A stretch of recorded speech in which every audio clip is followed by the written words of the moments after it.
Child development and pedagogy, बाल विकास और शिक्षा शास्त्र, सीटेट का यह सॉल्व पेपर है जो मैं आपके साथ डिस्कस करूंगी।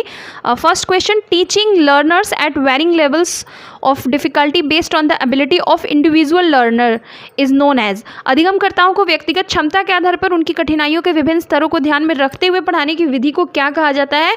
तो आंसर है चयनित अनुदेशन, सेलेक्टिव इंस्ट्रक्शन। नेक्स्ट, प्रतिपालन यानी कि maintenance is the specific stage of learning which is antecedent to dash stage of learning. ये किसका पूर्ववर्ती है? इसका करेक्ट आंसर है सामान्यीकरण, जनरलाइजेशन। जरजोक का यह मानना कि संज्ञान और भाव यानी कि कॉग्निशंस एंड इमोशंस ये किससे रिलेट करते हैं? तो ये अंतर संबंधित होते हैं। Fourth one is correct answer. A teacher is teaching children by demonstration of a task to correct the performances of an already learn task. पहले से सीखे हुए कार्य में सुधार लाने के लिए अगर शिक्षक बच्चों को प्रदर्शन करके सिखा रहा है तो ये कौन से मेथड का यूज़ करता है? तो ये मॉडलिंग यानी कि प्रतिरूपण विधि है। नेक्स्ट क्वेश्चन है, according to Mann and Janis decision maker children analyze the problem, list the alternative and weight each option for its advantage and disadvantage. अगर कोई बच्चा जो निर्णय ले सकता है, समस्या का समाधान कर सकता है, विकल्प का सूची बनाता है, उसका फ़ायदा नुकसान बनाता है, तो उसका यह बिहेवियर क्या दिखाता है? यह बिहेवियर दिखाता है कि वो बच्चा विजिलेंट है, सतर्क है। तो आंसर आपका ऑप्शन नंबर 3 है। किस चीज़ के आधार पर एक प्रॉब्लम सॉल्विंग स्टूडेंट जो है वो किसी भी स्टेटमेंट को इवैल्यूएट करता है?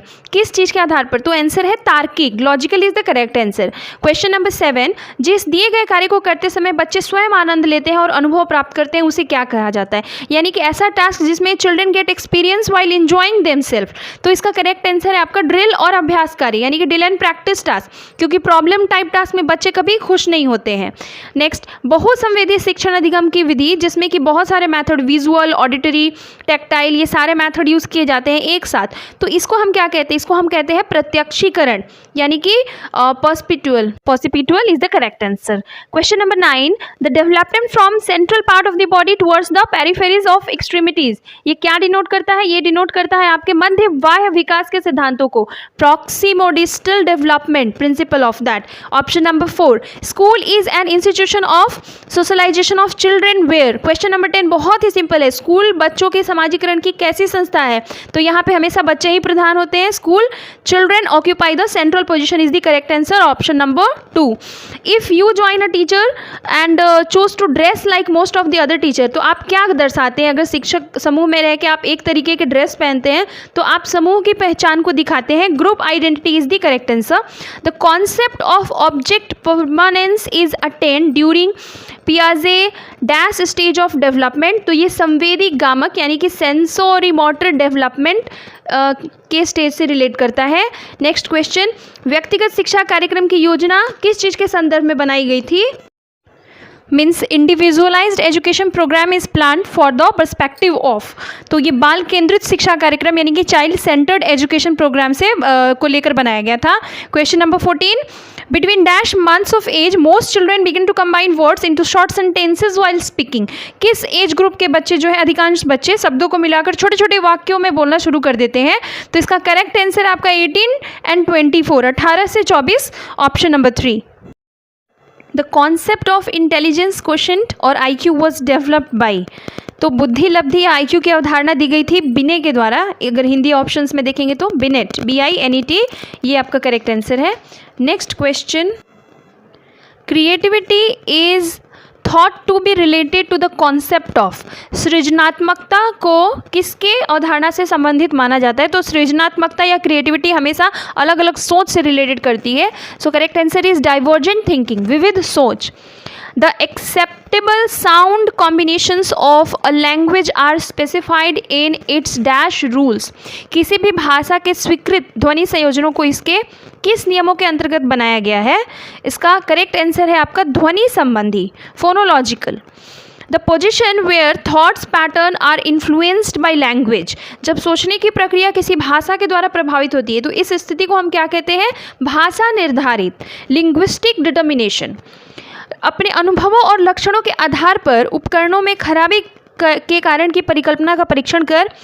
अगर रवि उपकरणों की मरम्मत करता है, Ravi repairs appliances by testing hypothesis about the cause of the malfunction based on his experiences। With the symptom, तो वो क्या यूज़ करता है, अनुमानी विधि का। Divya often divides the assigned job into small tasks which she can handle easily. So what method she is using? इसका answer मैंने किया था कम करने की विधि का, रिडक्शनिज्म, लेकिन ये गलत आंसर है। करेक्ट आंसर है उपलक्ष्य विश्लेषण विधि, sub goal analysis.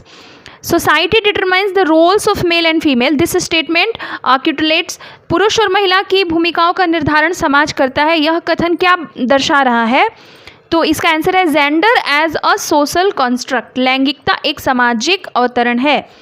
Question number 22, grading, coding, अंकन और क्रेडिट संचय प्रणालियाँ किस चीज़ के उदाहरण हैं, तो ये उदाहरण है रिपोर्ट कार्ड में एकेडमिक प्रोग्रेस को दिखाने का, means depicting the academic process in the report card, that is your fourth one correct answer. Next, अधिगमकर्ताओं की उपलब्धि का आकलन शिक्षकों की सहायता करता है।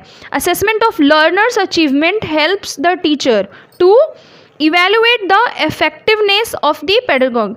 सो option 3 is the correct answer, यानी कि शिक्षण अधिगम विधियों की प्रभावशीलता का मूल्यांकन करने। समावेशी शिक्षा किसके सिद्धांत पर आधारित है, इंक्लूसिव एजुकेशन, इसका भी आंसर मैंने किया था समता एवं समान अवसर, इक्विटी एंड इक्वल अपॉर्चुनिटीज, जो कि करेक्ट आंसर था। Next is the rights of personal with disability act has been enacted in the year, that is 2016. And children with individual differences should be taught in a school having teachers. Then the correct answer is number 3, trained to use different pedagogy to meet their diverse learning needs. अलग अलग व्यक्तिगत विविधताओं वाले बच्चों को पढ़ाने के लिए ऐसे विद्यालय होने चाहिए जहां शिक्षक उनके अनुसार अलग अलग शिक्षण अधिगम प्रविधियों का प्रयोग करने में प्रशिक्षित हो। Question number 27, the right of children to free and compulsory education act 2009, ये क्या सुनिश्चित करता है, ये आपका 6 ईयर टू 18 ईयर्स तक के बच्चों के लिए एजुकेशन सुनिश्चित करता है। विविध अधिगमकर्ताओं के लिए सुगम्य स्वरूपों में शिक्षण अधिगम सामग्रियाँ प्रदान करने का क्या मतलब होता है, universal design of learning, providing teaching learning materials in accessible formats to the diverse learners simplifies universe design of learning. So universal design of learning, first one is correct answer.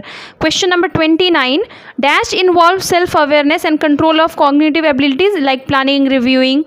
किसी भी संज्ञानात्मक क्षमताओं का नियंत्रण, योजना बनाना, समीक्षा करना, ये किस चीज़ में अंतर्निहित होता है, तो इसका आपका करेक्ट आंसर है संज्ञान बोध, यानी कि metacognitions. Question number 30, that is the last question, when children think to interrupt the received information according to their experience, जब बच्चे प्राप्त की गई सूचनाओं की व्याख्या करने के लिए अपने ही एक्सपीरियंस के आधार पर सोचते हैं, तो उसे हम क्या कहते हैं, इसका करेक्ट आंसर है मूर्त सोच, कॉन्क्रीट थिंकिंग। आई होप आपको ये वीडियो पसंद आया होगा, तो प्लीज़ सब्सक्राइब कीजिए मेरा चैनल और कमेंट्स में ज़रूर लिखिए, सो दैट जितने भी मेरे पास पेपर्स हैं प्रीवियस ईयर उसका भी सॉल्यूशन मैं डिस्कस कर सकूँ।